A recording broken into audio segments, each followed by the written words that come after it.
Bapak Ibu jamaah sekalian dimuliakan Allah Subhanahu wa taala. Kembali lagi semua berdoa. Jangan ada yang ragu-ragu terhadap doanya. Dan ingat, doa kita pasti diijabah walaupun proses melalui 3 hal. Doa pasti diijabah walaupun proses melalui 3 hal. Yang pertama, diijabah doa kita menolak takdir yang buruk, menghilangkan takdir yang buruk. Contoh, kita memohon, ya Allah kasih aku jodoh, tapi jodohnya belum datang. Ternyata dalam takdir, karena kita sering berdoa meminta sesuatu, Allah sudah ijabah, tapi Allah memilih daripada memberi jodoh, ada yang lebih daripada itu. Apa? Ternyata ada takdir yang jauh lebih buruk daripada jodoh yang kita minta. Makanya Allah geserkan takdir buruk itu karena doa kita. Turunnya bala, turun bala dari langit. Bala turun dari langit. Doa naik dari bumi, dari kita.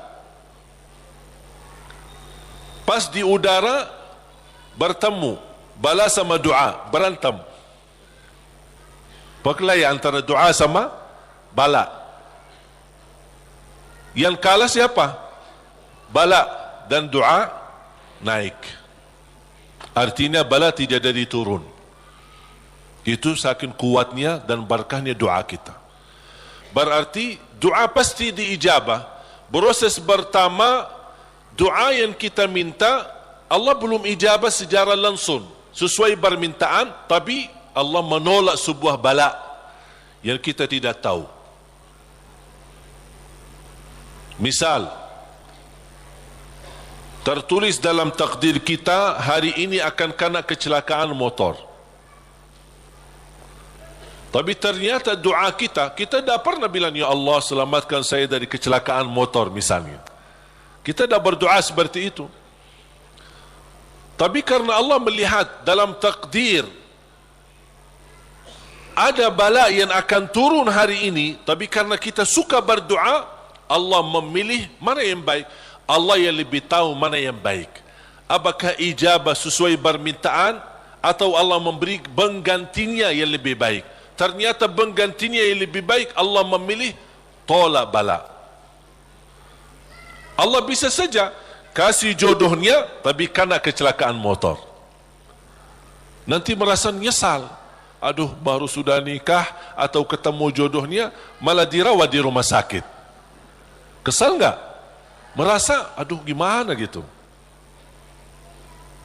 Makanya percaya jamaah sekalian, pilihan Allah itulah yang terbaik. Ada orang minta sama saya, boleh enggak saya berdoa? Saya suka sama seorang misal. Saya jatuh cinta sama dia. Boleh enggak saya berdoa, ya Allah aku minta dia, si fulanah itu, si ini. Boleh enggak saya berdoa seperti itu? Saya jawab apa? Kira-kira jawab apa? Boleh saja. Tapi saya usulkan, serahkan aja kepada Allah. Dan apa? Ya Allah, kalau memang dia baik bagi saya, mudahkan. Kalau tidak baik, ganti yang lebih baik. Tapi gimana aku jatuh cinta sama dia? Itu beda urusan.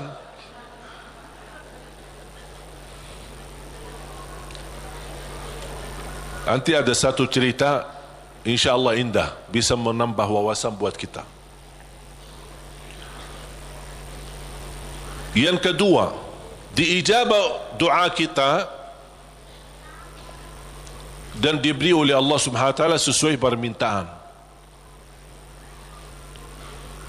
Apakah saat ini atau besok atau bisa lama. Tapi kita percaya pilihan Allah itulah yang terbaik. Yang ketiga, doa yang kita minta atau yang kita selama ini bermunajat, ternyata bala masih terus menimpa kita. Musibah kita terus ketemu. Selesai satu masalah, tambah lagi masalah.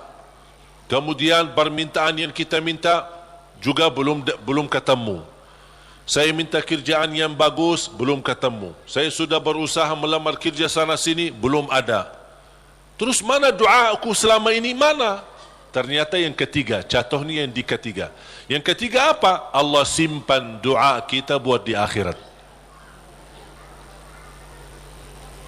Berarti tidak ada yang hilang di sisi Allah.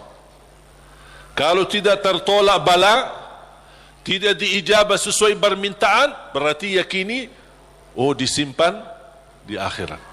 Sahabat dan orang salih lebih suka doanya selama di dunia disimpan buat akhirat, karena di akhirat bakal lebih butuh bantuan dan pertolongan Allah dan berkat doa kita. Faham? Walaupun sifat manusia ingin melihat secara langsung, minta, ya Allah minta rumah, ada rumah, minta ini, ada ini. Mohon maaf Bapak Ibu, kalau Allah ijabah atau berikan sesuai permintaan kita, nanti kita berhenti berdoa. Apapun yang kita minta, ya Allah aku minta mobil, dapat mobil. Minta kerjaan, dapat kerjaan. Minta jodoh, dapat jodoh. Minta rumah, dapat rumah. Mau haji, dapat haji. Terus segala yang kita minta dapat. Habis, dah ada minta lagi. Terus berdoa enggak? Dah ada berdoa. Tapi kalau Allah belum kasih, kita doa lagi enggak? Doa, minta lagi. Coba kata Umar bin Khattab, ketika anda berdoa jadi seperti anak kecil. Anak kecil kalau dia minta sama ibunya gimana? Nangis enggak? Berhenti nangis sebelum dikasih? Belum kan? Dia nangis sampai begitu dikasih gimana? Berhenti enggak nangisnya? Anda harus seperti itu. Doa, nangis. Ya Allah belum kasih, aku nangis lagi dong. Belum dikasih, nangis lagi. Sampai Allah berkenan kasih. Dan ini sebenarnya bukan tujuannya Allah kasih atau tidak. Tapi ingat, titisan air mata ini yang menangis karena Allah akan selamatkanmu dari siksa neraka Jahannam. Rasulullah SAW bersabda, وَعَيْنٌ بَكَتْ مِنْ خَشْيَةِ اللَّهِ حَرَّمَهَا اللَّهُ عَلَى النَّارِ لَا تَمَسَّهَا النَّارِ. Barang siapa yang menangis karena Allah, akan Allah haramkan jasadnya disuntuh oleh neraka Jahannam. Berarti kita tidak rugi, tidak ada rugi. Biarpun tidak diijabah, ternyata titisan air mata berharga, bisa menjaminkan kita selamat dari siksa neraka Jahannam. Mau apa lagi? Nangisnya berharga, doanya pasti diijabah, dan cukup dari doa kita sudah membuat ibadah atau membawa sebuah ibadah yang dicintai Allah, karena Allah suka bisikan hamba. Apalagi kalau lama tidak berdoa, Allah merindukan suara doanya kita.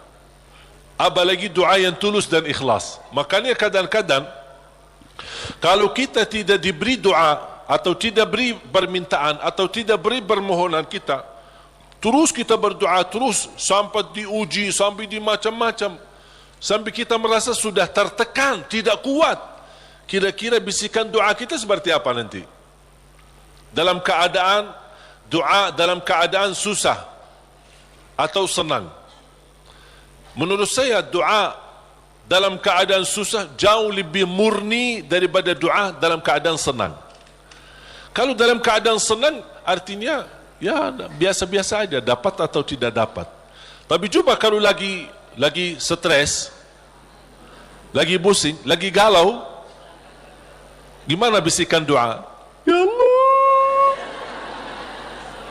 udah nangis duluan. Kata Allah, lama sekali. Makanya itu subhanallah, saya mengambil kesimpulan dari doa, justru doa tanda Allah merindukan suara doa kita. Oleh kerana itu jamaah sekalian, jangan berhenti berdoa, terus berdoa. Nabi Yunus alaihi salam ketika tertahan di dalam perutnya ikan berlama-lama di bawah laut, dia tidak pernah berhenti dengan mengucapkan la ilaha illa anta subhanaka inni kuntu minadh zalimin. Kata Imam Ibnul Qayyim rahimahullah, barang siapa yang membaca doa ini dengan sepenuh keyakinan, pasti diijabah oleh Allah hajatnya. Karena Allah habis doa ini, apa kata Allah? Fastajabna lah, kami terima dan menijabah doanya. La ilaha illa anta subhanaka inni kuntu minadh zalimin. Oleh kerana itu kembali lagi, doa kita diijabah atau tidak? Saya bertanya, doa kita diijabah atau tidak? Diijabah. Yakin? Terus berdoa. Dalam keadaan apapun selalu kita berdoa. Apalagi dalam keadaan susah yang kita yakini tidak ada Tuhan yang bantu kita, tidak ada makhluk yang bisa menolong kita, tidak ada sesuatu yang bisa mengangkat segala musibah dan bala yang kita hadapi, hanya Allah subhanahu wa ta'ala. Apalagi dalam sujud, sempatkan dalam sujud, karena Rasulullah SAW bersabda, aqrabu ma yakunu al-abdu ila rabbi wa huwa sajid. Hamba ketika dalam keadaan sujud, posisinya sangat dekat kepada Allah. Makanya di akhir hadis Rasulullah SAW bersabda, fa'akthiru minad du'a, berbanyalah doa. Bisa menikmati doa insyaAllah mulai hari ini. Doa menurut saya sesuatu hubungan yang sangat indah sama Allah. Apalagi kalau bisa berdoa dengan cara curhat. Bisa enggak curhat sama Allah? Kalau lagi galau suka curhat enggak? Sering saya terima, Ustaz boleh curhat enggak? Terus saya bilang apa ya? Boleh atau tidak? Saya bertanya, sudah curhat sama Allah belum? Dia bilang belum. Mau sama Ustaz dulu katanya. Ada saja. Belajar bagaimana bisa curhat. Sungguh kalau kita sudah biasa curhat sama Allah, tidak bakal curhat sama manusia.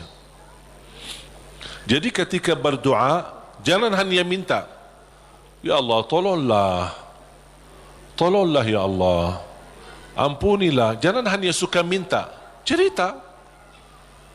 Bisa enggak anda cerita? Allah kan lebih tahu. Allah tahu segala sesuatu. Tapi salah apa kalau saya cerita apa yang terjadi hari ini? Ya Allah, aku sudah niat baik, niat tulus, dan saya pergi ke sana malah seperti ini, dicaci maki, dihina, malah dianggap, dan suuzzan, buruk sangka. Habis gimana ya Allah? Cerita, curhat, seperti meminta solusi dari Allah Subhanahu wa taala.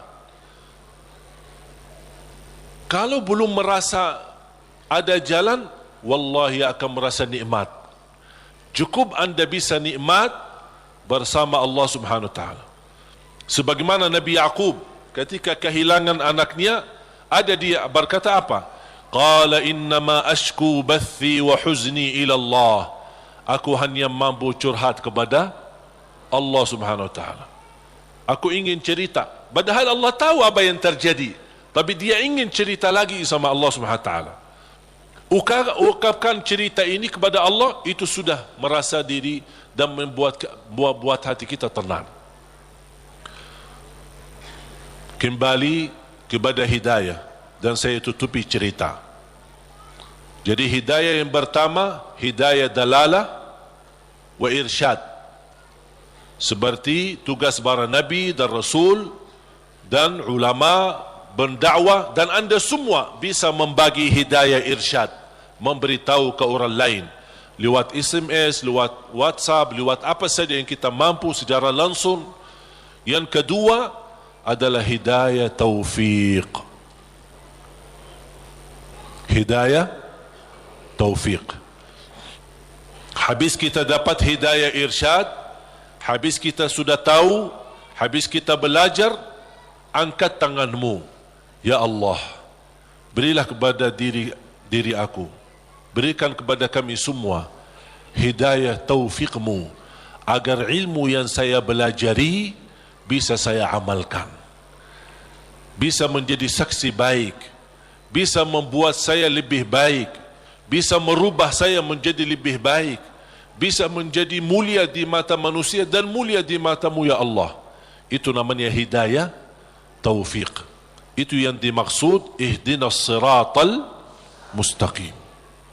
Makanya ketika kita sudah membaca Al-Fatihah dan setelah memuji Allah Subhanahu Wa Taala, kita meminta hidayah taufiq dari Allah Subhanahu Wa Taala, meminta petunjuk dalam segala hal. Dalam rumah tangga kita mohon hidayah taufiq. Isteri urus suami, minta hidayah taufiq. Suami menurusi dan melayani isterinya, minta hidayah taufiq. Dua-duanya melayani anaknya dan mendidik anaknya, minta hidayah taufiq, supaya terbangun rumah tangga sakinah mawaddah rahmah. Ketika kita bekerja, minta hidayah taufiq, supaya kerja ini benar-benar merubah ibadah dan juga penghasilannya menjadi halal dan jauh dari syubhat, apalagi yang haram. Kita meminta hidayah taufiq dalam segala kehidupan kita, langkah-langkah menuju masjid, mencari nafkah, mencari rezeki, semua dalam kehidupan kita selalu disertai dengan hidayah taufiq. Kalau hidayah taufiq, berarti Allah telah memimpin kita untuk memberi yang terbaik. Kalau Allah memimpin kita memberi yang terbaik, berarti Allah sudah berkenan menerima amalan yang sudah kita berikan kepada Allah Subhanahu Wa Taala. Bapak Ibu, saya tutupi satu cerita. Ada seorang bekerja cukup, penghasilannya pas-pasan, kerjaannya sederhana di sebuah pabrik. Dia jatuh cinta sama seorang wanita, tapi dia merasa diri belum memiliki kemampuan untuk bisa melamar dia.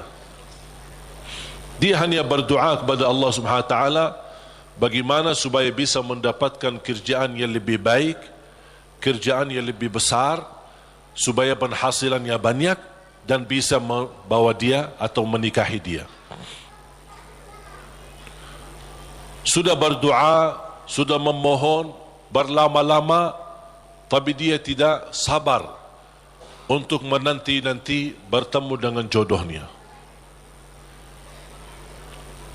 Dan dia tidak menyerahkan kepada pilihan Allah mana yang terbaik. Ternyata dia sendiri dengan merasa diri hebat untuk mencari solusi sendiri. Dia membaca sebuah iklan penawaran kerja di tempat yang baik, yang bagus, gajinya lebih besar. Dia membuat surat memundurkan diri dari tempat kerjaan untuk melamar kerjaan yang baru. Dan semua perjuangan ini ujung-ujungnya harapannya untuk bertemu dengan jodohnya supaya jangan sampai kehilangan yang dia cintai. Dalam perusahaan itu ketika dia memundurkan diri, kata pemilik perusahaan, karena orangnya luar biasa, kerja rapi, tertib, bagus. Kenapa kamu mundurkan diri? Saya dapat kerjaan di tempat lain yang lebih bagus. Sambil ditawarkan kenaikan gaji, walaupun tidak sebanyak perusahaan baru, tapi tetap dia mengambil keputusan mundurkan diri. Dia mundurkan diri dengan harapan mudah-mudahan diterima di tempat kerjaan yang baru. Dalam perjalanan lewati lampu merah, di lampu merah berikutnya ada melanggar lampu merahnya dan menabrak mobilnya karena kecelakaan. Akibat kecelakaan itu lumpuh kakinya, masuk ke rumah sakit.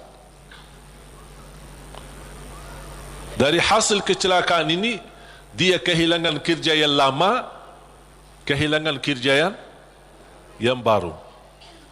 Hilang dua-duanya.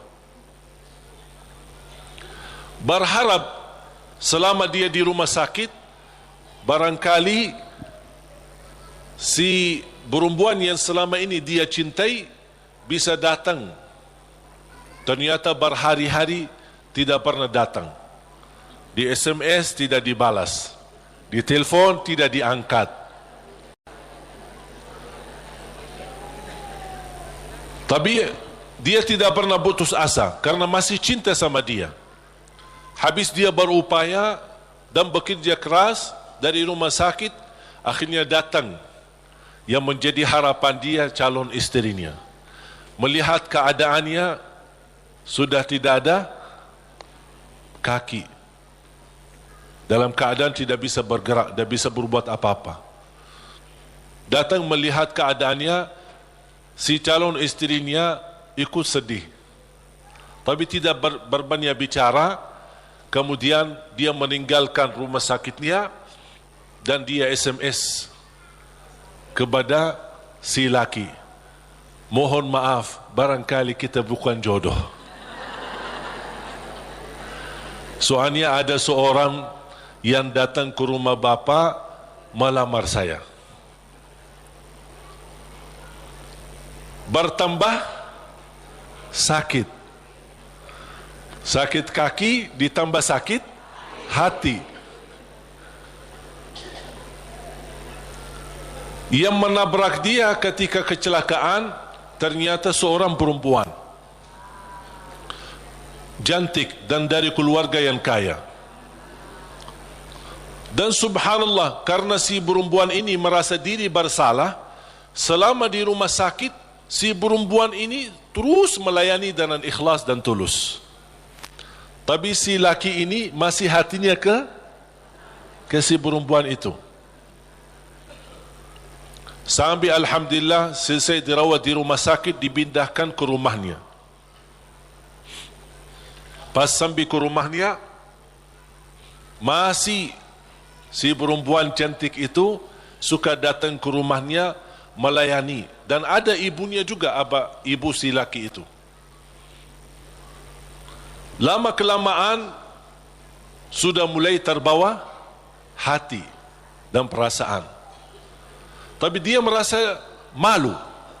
Wanita ini cantik, dari keluarga yang kaya, aku orang susah, dulunya aku bekerja aja pas-pasan, apalagi sekarang tidak ada kerja. Dalam keadaan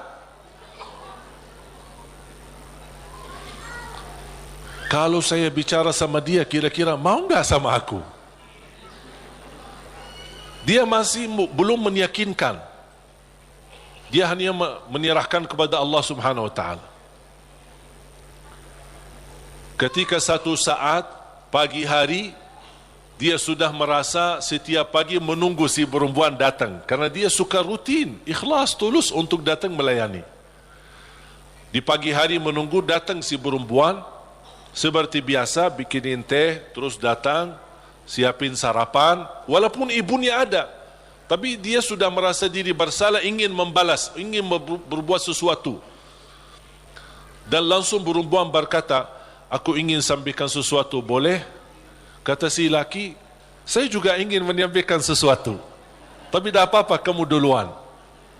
Langsung si perempuan dengan keberanian dia berkata, mau enggak berkenan saya jadi isterimu? Sama dengan harapan dia.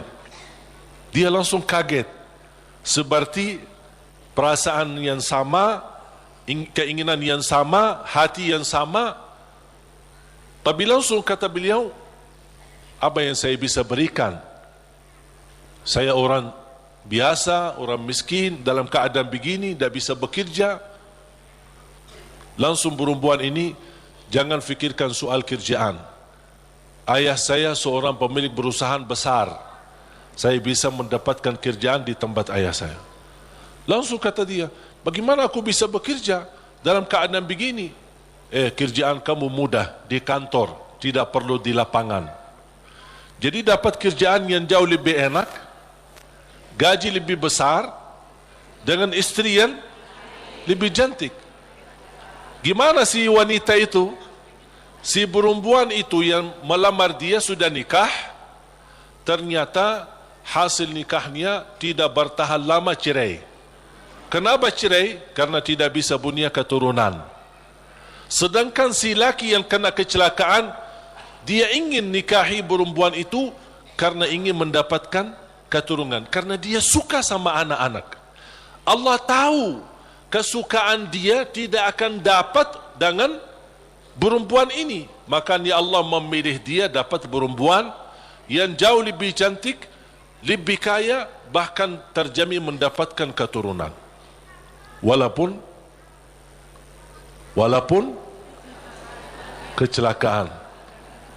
Walaupun kecelakaan. Bisa enggak faham dari cerita ini? Pilihan Allah itulah yang terbaik. Walaupun karena kecelakaan. Artinya apa? Orang kecelakaan atau tidak kecelakaan, yakini pilihan Allah itulah yang terbaik. Makanya saya usulkan, kalau anda berdoa meminta sesuatu, disertai doamu dengan kata, ya Allah, kalau memang ini yang baik, mudahkan. Kalau ya Allah melihat ada yang lebih baik, berilah yang terbaik. Soal lamar kerja, soal jodoh, soal belajar, siswa di sini atau di luar negeri, dimanapun, apapun langkah yang anda ingin ambil keputusan, minta sama Allah, ya Allah, kalau memang keputusan saya ini itulah yang terbaik, mudahkan. Kalau tidak baik, ya Allah, pilihlah yang, tunjukkanlah kepada saya yang lebih baik. Percaya, Allah tidak ingin membuat kita susah, makanya jangan kita membuat diri susah. Allah akan memberi yang terbaik walaupun prosesnya lewat ujian, walaupun prosesnya melalui ujian. Karena bisa jadi melalui ujian anda bisa menjadi jauh lebih mulia dan jauh lebih terkabul hajat sesuai pilihan Allah Subhanahu wa taala. Saya tidak milih datang ke Indonesia, bahkan tidak pernah berdoa, ya Allah bawa saya ke Indonesia, dan tidak pernah menjadi cita-cita saya untuk ke Indonesia. Tapi saya yakini apa yang Allah pilihkan buat saya nikmati, saya juga memberi yang terbaik karena Allah Subhanahu wa taala. Makanya di mana Allah tempatkanmu, di mana Allah posisikanmu, berilah yang terbaik lillahi ta'ala, menjadi pertama tanda syukur kita atas posisi kita, dan mudah-mudahan itulah yang menjadi pilihan Allah. Kalau itu yang menjadi pilihan Allah, berarti percayalah itulah yang terbaik. Faham? Mohon maaf Bapak Ibu, cerita yang saya ceritakan jangan cari dalam Quran ya. Tidak ada ya. Ini buatan saya ini. Saya buat cerita hanya ingin memberikan gambaran dari kesimpulan ayat dan hadis, memang ternyata pilihan Allah yang terbaik. Walaupun proses lewat ujian. Mungkin pernah dulu saya menceritakan cerita gigitan anjing. Ingat tak? Masih ingat tak? Lupa ya? Hah? Mau tak cerita? Boleh satu? Hah? Boleh tak? Ada seorang berdoa, Ya Allah, aku mohon jodoh yang salihah, yang cantik, yang kaya. Itu doanya. Minta yang salihah, cantik, kaya lagi. Karena dia orang miskin. Dapat miskin ya tambah susah lagi. Tak ada doa yang lain. Tak pernah berdoa, Ya Allah ampunilah saya, Ya Allah rahmatilah. Itu aja doanya. Bismillahirrahmanirrahim. Ya Allah jodoh yang baik, yang salihah, yang cantik, yang kaya. Dapat sedikit rezeki, pergi haji. Selama dia tawaf, Ya Allah jodoh yang salihah, yang cantik, yang kaya. Safa Marwa, Ya Allah jodoh yang salihah, yang cantik, yang kaya. Itu aja doanya. Fokusnya luar biasa. Pas pulang kembali ke tanah air, dalam keadaan sedang memimpikan dan membayangkan bagaimana ketemu jodohnya. Pas di kampung malam hari dia melewati jalan, dikejar anjing. Dan anjing sifatnya kalau kita lari, dikejar sampai digigit kakinya. Datang ambulan, dibawa ke rumah sakit. Pas dalam perjalanan, dia merasa nyesal. Ya Allah, selama ini minta jodoh yang salihah, yang cantik, yang kaya. Masa dikirimkan anjing?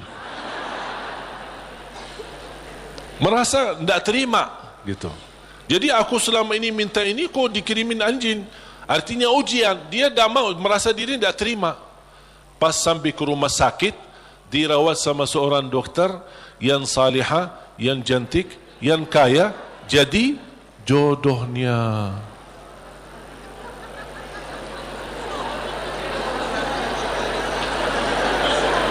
Berarti Allah sudah ijabah kan? Tapi kata Allah, soalnya dia selama ini kan sehat, tidak pernah sakit. Allah kirimkan anjing, gigit dia supaya sakit. Dan ketemu jodohnya di rumah, sakit. Alhamdulillah. Ya insyaAllah mudah-mudahan digigit.